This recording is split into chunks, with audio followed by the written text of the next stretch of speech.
Hi friends, welcome to my channel Vighnajit blogs. ఈ వీడియోలో ఉన్న ఆవిడ మా అమ్మమ్మ గారు.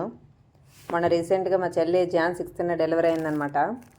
డెలివరీ అయిన 3వ రోజు అన్నంలోకి పొడి చేసి పెడతాము. అప్పట్లో వాళ్ళ అమ్మ మా అమ్మకి చేసి పెట్టింది. ఇప్పుడు మా అమ్మ మా చెల్లికి చేసి పెట్టింది. అవేంటో చూడండి.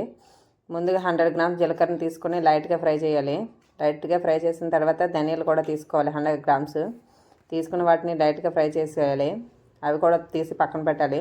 తర్వాత 2 మిర్చి 10 మిరియాలు తీసుకోవాలి. ఇవి కూడా లైట్గా ఫ్రై చేసి తీసేయాలి. ఇవన్నీ చల్లిన తర్వాత మిక్సీ బౌల్లోకి ఒక దుంప కొమ్ము కూడా తీసుకోవాలి. మొత్తం అన్నిటి మిక్సీ చేయాలి. మిక్సీ చేసిన వాటిలోని కొద్దిగా సాల్ట్ వేసుకొని మళ్ళీ మిక్సీ చేయడమే, అంతే అనమాట.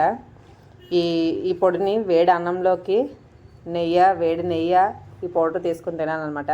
తినడం వల్ల పిల్లలకి పాలు పడతాయి. వీడియో నచ్చితే లైక్ చేయండి, షేర్ చేయండి.